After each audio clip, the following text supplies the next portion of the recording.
is there have just been, just even over the last like 2 weeks, there have been things that's happened that I could have never guessed, and without a doubt it's going in the book.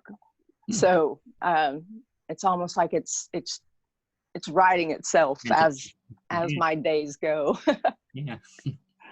That's awesome. Yeah, definitely. I can't wait for that book to come out then. Is it based on your life story to date and all the stuff we're talking about here and then to today? It's my life story. Yeah. There's just the few things that I've shared here is just honestly a fraction. So yeah, I've lived a full life.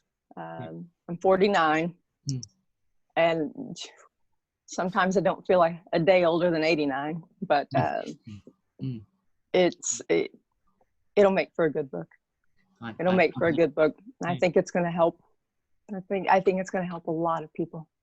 Definitely. It's like leaving a legacy out there that, you know, once you're gone from this life, you know, we obviously know there is life after death and all that stuff, but even from this life, you left your little imprint of why you were here in duality. You know, there's your marker and there's the information from you condensed into a nice 400, 300 pages, however long it is. So yeah, I love reading books myself. I'm a huge fan. They woke me up.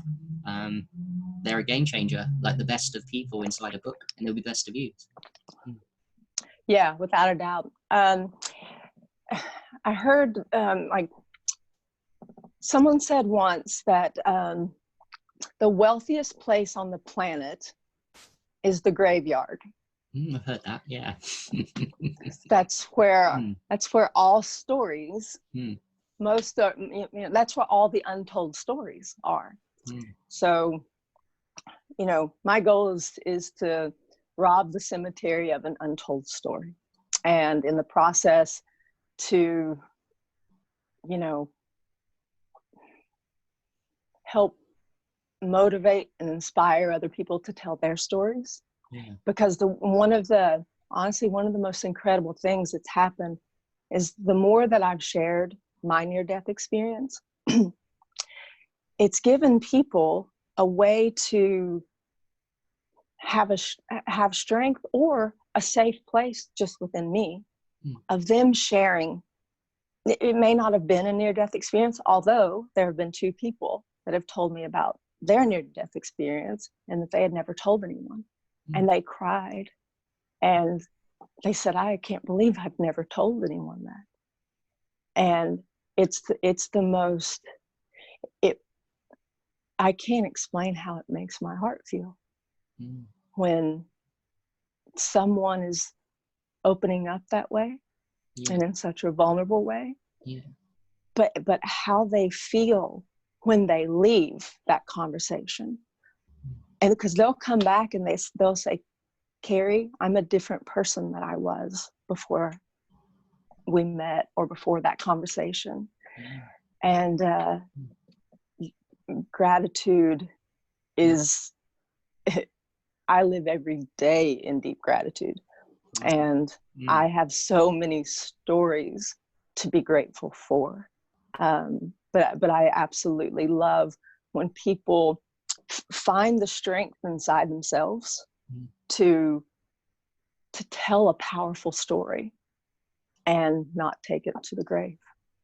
Yeah. So that's powerful, and thank you so much for sharing with us what you're doing and your gratitude and helping people in that way and comfort. I feel when you were talking about that, I reminded me of the moments when I connect with other people over Zoom, and sometimes then I'll talk informally and I'll talk about, we'll just get to know each other in deep conversations. So not much superficial stuff, which I think a lot of society enjoys, which is okay, but it's not what I do. It's not my gift. So yeah, we'll talk and open up, and that makes me want to open up when other people do. And then the opening up process of 2 people, like you said, is very, it can get quite emotional and powerful and raw and real. And I feel vulnerable, but in a good way. It's like people really connecting the true essence of who you are. And I feel like that's why when I come away from it with what you said, just gratitude and love for myself and other people. And I bless the world for my gifts and our gifts and just, yeah, it's amazing. It's amazing feeling that deep gratitude you talked about too. It's wonderful. It's enough to make one cry when I think about it. Like it's crazy. Trust me, I have. You know, you know, when practicing gratitude is something that it softens the heart. And if nothing else, you know, just find something, find anything in your day before you go to bed. And that's when I'll do it, is before I go to bed. But find anything, even if you think you have nothing to be grateful for, find it. Did you eat? Yeah. Did you drink water today? Just find it. And when you find one, trust me, the second will come, then the third. Then allow yourself to just start writing, and you'll be amazed at what you have. And wow, I'm pretty wealthy in a lot of things and in a lot of ways. And it does not have to mean money, because money does not bring you happiness.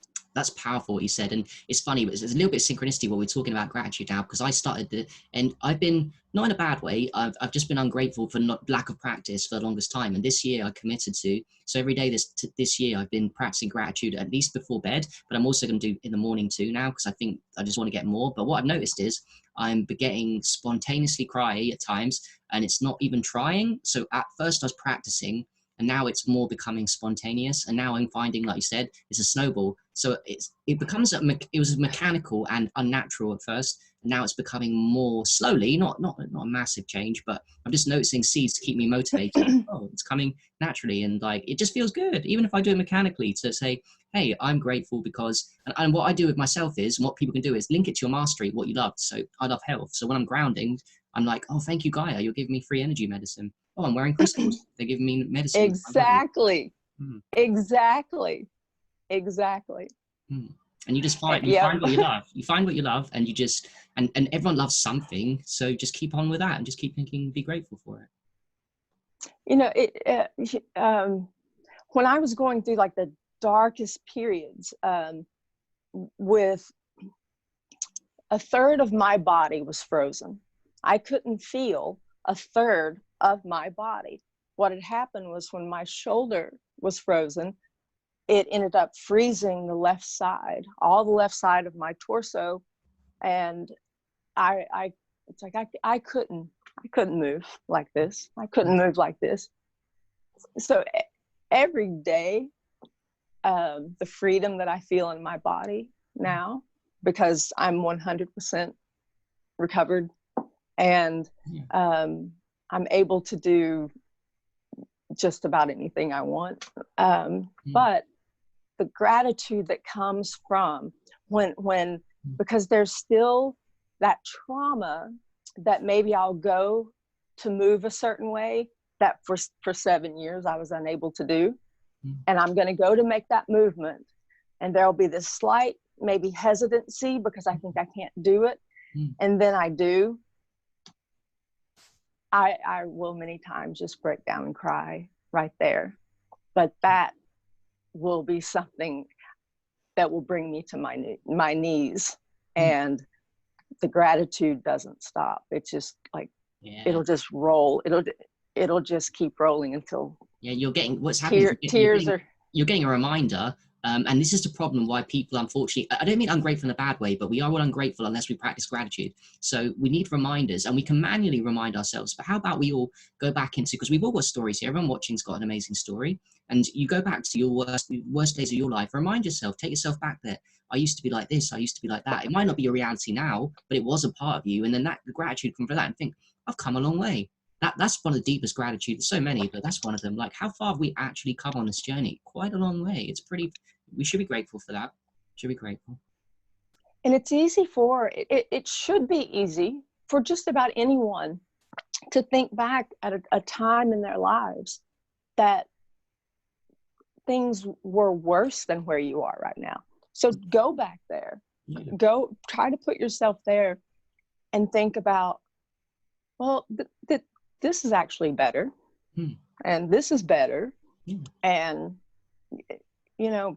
Well, if they want to play the comparison game, they can go, okay, well, I'm not a kid in Africa that's not had a life and has just died at 4 years old. People have come in the earth after me. They died before me. People have got illnesses, chronic illness. I'm not in the hospital. I've got arms and legs and I can move them. You couldn't. And now it's crazy. Yeah, you actually just gave me chills when you said you've got arms and legs, Right. and you can move them when I couldn't, and I felt that. So thank you. I I didn't mean that in a bad way. I meant because like just no, compare it with other I people. get it. Like, you know, when people are blind, it makes you appreciate. Hey, listen, I've never been blind, but I know other people are, and they're humans like me. So. Yeah, no, it just um, I was in a prison, and it was a mental prison, and it was a physical prison, and I